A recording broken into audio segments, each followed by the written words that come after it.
Welcome to the Bet Din, the Jewish People's Court. In this session of the Bet Din, Gene Feldman, the president of Congregation Beth Am, comes before the Bet Din saying that she and the other members of the Temple Board wish to sell the synagogue building, which they have occupied for many years in the Newtown area. Florence Becker, a founding member of the congregation, joined by Aaron Fine, who is president of the Young Members Club of the congregation, both say no, that this building has served us long and well. There's no need to move to the suburbs. They bring this case before the following members of the Bet Din: Rabbi Moses Meshaloff, Dayan; Rabbi Howard Addison, Av Bet Din; and Rabbi Harvey Well, Dayan. The case of the selling of the synagogue.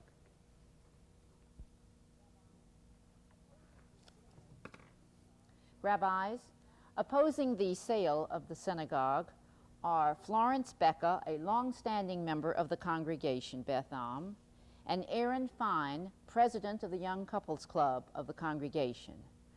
Now, representing the advocates for the sale of the congregation building are the defendant, president of the congregation, Gene Feldman. She's a member of the board of advocates of the proposed sale. Now, will the litigants please step forward?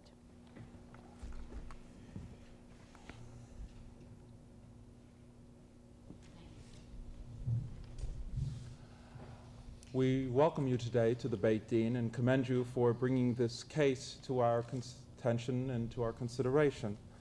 Mrs. Feldman, you are the president of the congregation? Yes, I am. Could you please tell me, under the Articles of Incorporation of the synagogue, who holds title to the synagogue building? The members of the congregation hold title. I see, as a corporate body, the members of the Yes. congregation. And according to the rules of governance, the bylaws of the synagogue, exactly how are decisions made, particularly decisions concerning disposal of property of the congregation?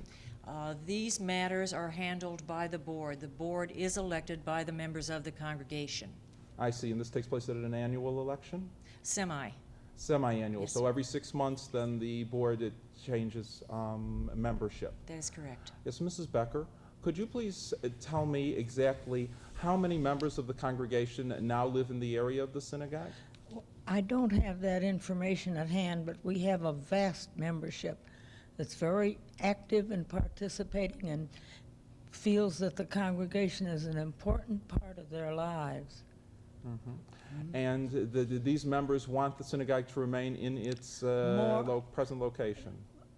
The majority wish to continue with the congregation as it exists now. Mm-hmm. Very good. Mr. Fine, how long have you been a member of the congregation? I've been a member just a number of years, but in that time I've met many young couples and many young singles who feel that they want to establish themselves in the community based around the Beit Am, the congregation Beit Am, and establish it as part of their ties and roots that they want to make in the community. I myself am one of those advocates. Mm-hmm. Rabbi Well? Yes, I'd like to go back, please, Mrs. Becker, and pick up on a point that you mentioned. You say the majority wishes to remain. Was there any kind of a meeting of all congregation members and a vote taken as to whether this should go through or not? We're very anxious to preserve the congregation as it exists. I understand that. Was there any meeting that a formal vote of the We membership? discussed trying to find means of funds, and we are hoping for fundraising conditions that will spread further than the congregation, and we will make every effort to curtail the expenses as they exist now and participate only in the conditions that bring forth the Jewish life as we see it and need it and want it. Thank you. Mrs. Feldman, one question quickly for you, please. Yes, Has sir. there been any determination, should the sale be approved, as to what the synagogue building would go for? Yes, sir. First of all, I would like to say to you, as a member of the board, I do have access to all the reports of the various committees within the congregation. Mm-hmm. The results are alarming. If I may give you a couple of them, the general attendance in the synagogue in the last 2 years is down 19%. The attendance in the school in the last 2 years is down 37%. Our membership is drifting away. The erosion is very evident, and there is something that can be done about it, and something that the members of the board and myself have done. There is a building committee, and these are members of the congregation who have moved to the northern suburbs, who have pledged their time, their efforts, and their money to establish a building fund. And to date, $500,000 has been pledged should this move take place. Thank you. I'd like to- Meshloff, a final question. Yes, I'd like to ask you two short questions. First, is yours a membership synagogue, or is it open to the community at large? It's open to the community at large. And the second question, where will the people who remain conduct services once you sell this one? Has they thought of that? It has been mentioned, keeping a small facility in the Newtown area, if that would be feasible for the people who do want to remain in that area. We don't feel that the people who are there will remain there long. It is being rezoned. The commercial area is all around the synagogue. The high-rises are going up now. The light industry is coming into the area. There will not be that many family residences left in the Rabbis, area. the basis of this argument is that the majority of membership is against the sale. The moving of a synagogue would only benefit the minority, which happens to be the board who holds the power now. The majority, again, is against the sale. Florence and I represent that majority, Okay, especially the young. Thank you very much, you Mr. very Fine. We will take these points into consideration at this time and retire so that we might consider our verdict. Gentlemen, we're presented with a case that seems to be complicated from its outer appearance, and yet, if one checks the Jewish law, it seems to be rather a cut and dry case. According to the Shulchan Orach Chaim, section 153, seems to state that a public synagogue in a major city cannot be sold by its board of directors without the consent of majority of its members. Rabbi Well, what do you feel about this? Oh, I totally agree with your perception of the case. I think we have to tell them that that is our decision. And in addition to that, I think we have to inform that even if they get a majority to back or to advocate such a position, that as long as there is an element that remains, their needs have to be taken care of also. Rabbi Meshloff? We live in a mobile society, and this is a problem that's going to come up as it has come up so often. And one group thinks that it can go into a different area, completely cutting off its responsibilities to the sources from which it has come. There is a large community here that has a holy synagogue. You can't sell it out under their feet. They must have their synagogue there, and to sell a synagogue, even finding other quarters for them, does require, in these circumstances, the decision of the majority of the membership. One of the problems in our society, of course, is that sometimes in trying to anticipate demographic trends, that by moving Jewish institutions, we also often create out-migration. And so therefore, I think that we have to counsel them according to the findings of Rav Moshe Feinstein, as long as a minyan is there and davening, that the synagogue has to remain in its place. No question. The rabbis have now returned to render their decision. Will the litigants please step forward? Thank you very much. Rabbis? We've considered your case very carefully, and that we find that according to Jewish law, since yours is a public synagogue, and at this time a minyan still meets for public worship, that the synagogue building cannot be sold by the board of directors without the consent of a majority of the membership. Mrs. Feldman, you informed us that your board of directors is elected semi-annually. Therefore, it is our suggestion that at the next general meeting of the congregation, at which time the new board will be elected, that you hold a referendum to see if indeed a majority of the membership votes one way or the other. If a majority of the membership does decide to sell the building, the newly empowered board of directors has to make every provision to make sure that there will be a place of public worship and a place of public meeting for those congregants who continue to live in the Newtown area. Thank you for bringing your case before the Beit Din, and we know that you'll hold by the findings of the halakha. Thank you. The The rabbis in this case, considering the merits of the issue, have said that without a majority's consent, the synagogue cannot be moved. The community must remain in place, serving the needs of all who can share in its worship and share in its communal services. The rabbis in this case, therefore, have decided no sale. Thank you for being with us in this session of the Beit Din, the Jewish People's Court. You know, I'm very pleased with the Jewish court, the Beit Din, because it shows that in the Jewish community, there is such a thing as law, and what is right and what is wrong. But I think that sometimes we may be overemphasizing that the fact that everything is law. There's a court of equity. That Beit Din is a court of the last resource. But we believe in pshara. We believe in people getting together and compromising and coming out, not with a decision, but with a harmonious desire. Don't you think that it's important to let that get across? I was just thinking of that as we were judging these cases that came before us today. As I went over in my mind each of the cases, it seemed to be that invariably we made a recommendation that there should be some compromise that could be reached outside of the strict limitations of the law. Given the recourse that people have to the civil courts, it seems as if they're already coming in some kind of harmonious spirit to the Beit Din, because they've decided to place their case before the Dayanim and agree to our decision, or the decisions of Dayanim in front of any Beit Din to which a group might come. And so therefore it seems that they are open to this type of pshara, finding a third way which might satisfy both of the litigants. Mm-hmm. The only thing is that they come with a different approach to a Beit Din. This is my demand, and if I must accept, I must. Instead of coming with the spirit of, well, we have a problem, how can we mutually solve that problem? I think basically the one leaves with slight animosity, the other leaves with love. And Ahavat Yisrael, love of Israel, is primary in the Jewish way of life. Now comes Jenny Stein, a 9th grader at the Golda Meir High School, saying that she wants to play basketball on the school team.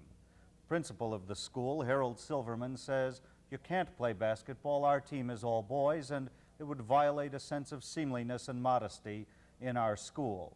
Jenny says that this is an avenue for her to gain acceptance as an athlete and perhaps to provide her with a future in scholarships as she goes on to college. Her coach, Kenneth Cohn, says that she's qualified. Her mother, Miriam Stein, says that she's being denied. This case now comes before the Beit Din, and serving on the Beit Din today is Rabbi Howard Addison Dayan, Rabbi Moses Meshaloff, Av Beit Din, Rabbi Harvey Well, Dayan. The case of the out-of-bounds athlete.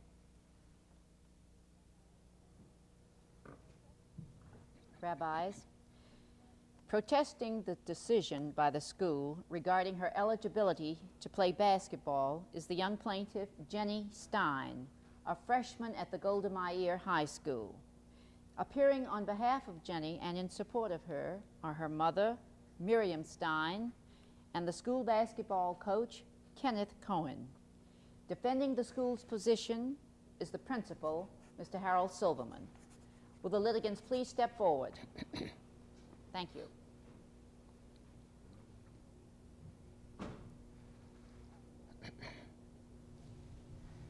We're happy to welcome you to the Beit Din, the Jewish People's Court, and we see before us a young lady who is a very fine example of the coming young Jewish generation. Healthy, contented, lovely young lady.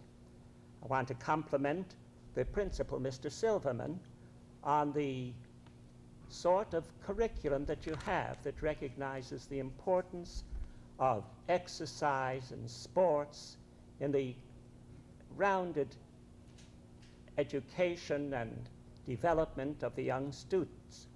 I'd like to ask you a question, Jenny. How do you feel about playing basketball in general? Well, I like it very much, and I feel that I have a lot of skill, and I could play with boys because I'm just as good as them. I know I am. And it's it's not unmodest, it's a game, and it's not meant for anything obscene or anything. It's just a game, and girls can play too. Well, you're in one school with these boys. Have you heard anything negative or positive from the players themselves? How do they feel about having a girl in their team? Well, they know how I play, and they've seen me play, and they think that it would be a good experience, and they would want my help. Uh-huh. And Miriam, you're the mother of this charming young lady, but do you know how the parents of the school in general feel about having a girl in the basketball team? Well, I'd say that their opinion is probably mixed, but certainly a substantial number of them feel that Jenny should not be denied the opportunity to practice her skills. I think they would say that there really isn't any physical or sexual tension because they're comrades. They're participating in a game, they're on the same side, they're doing something together, and it's a very relaxed and comradely attitude. So I would say that probably more than half of the parents would support Jenny's inclusion. Mr. Silverman, how many students are there in the Golda Meir Day School?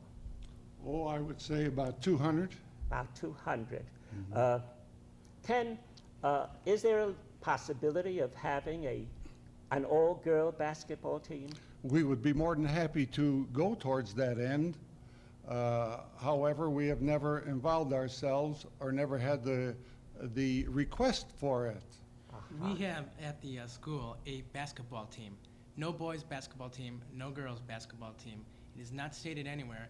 And I believe that there's no reason why Jenny should not be on the basketball team. It could greatly help her get a scholarship in the years to come. I was asking whether you thought there were enough girls out of these 200 who could form a separate girls' team. Kenneth? Well, the issue has never come up. Never come up. And so we don't know who would try out for it. Rabbi, if I may continue, Yes. the question is not of individuality of a girl in herself attempting to play basketball. It goes a step further, and with the coach saying that they don't have a basketball team, boys or girls, they do have a basketball team. It's a boys' basketball team that competes with other boys in a schedule. Now, putting one girl on the team would not only hurt, I think, the efforts of the boys.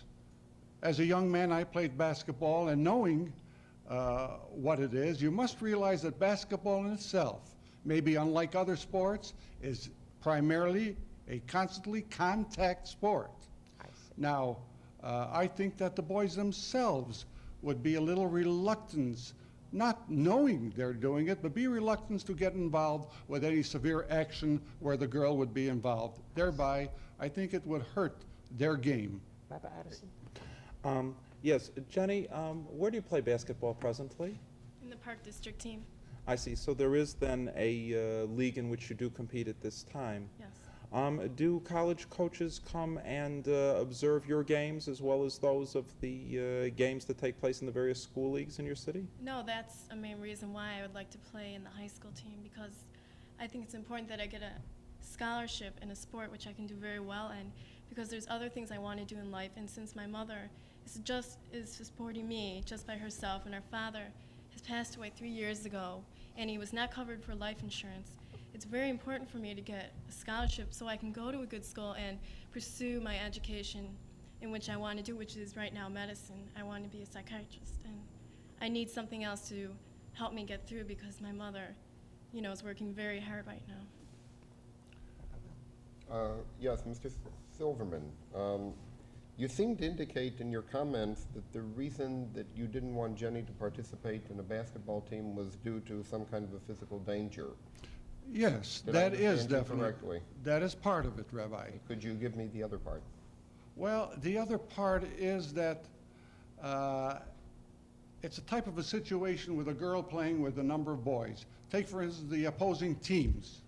Now, they would either shy away from her because of being fearful. So, if I may interject, this is strictly an academic question, a physical question.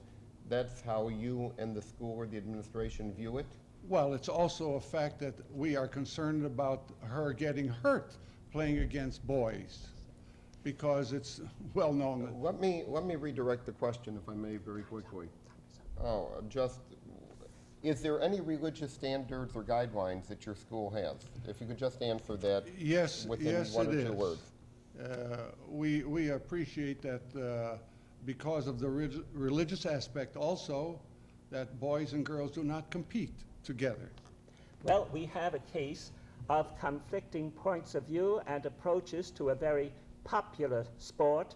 We hope we'll be able to come with a satisfactory answer. Thank you for having come before the Beth Din. Gentlemen, this isn't really a problem of Jenny alone. I think this is a problem of our whole society. The relationship between boys and girls is so much freer in our time that it's harder for us to set limits to what is modest and what isn't modest. On the other hand, you all remember the Talmud in Shabbat that tells us that Boaz married Ruth, who was the ancestress of King David, because of her modesty. And our girl, too, may find that modesty and mild behavior will mean much more for her in the long term rather than in the immediate desire to vie with boys on the basketball field. What do you think? I agree with you. By the mere nature of the sport, we're dealing here, unfortunately, with a contact sport. If it were baseball or tennis or perhaps another sport where there wasn't contact, it would be more easily decided. But in our case, since the contact is there, and since, as you mentioned, tznius, modesty is such an important element, I don't see how we can agree with Jenny's position. It does seem to me, however, incumbent upon us as a Beit Din to charge the principal of the day school with the creation of a girls' team so that she and other girls who might have the athletic acumen might be able to participate in competition and gain those scholarships that would be important to Jenny and to perhaps others of her peers who might wish to attend a school on athletic scholarship and to participate at higher levels of competition. Yes. I think it is a challenge to the Jewish community to make arrangements so that young people can be modest and still find their place in the world in which we live. Absolutely. The rabbis have now returned to render their decision. Will the litigants please step forward? Thank you.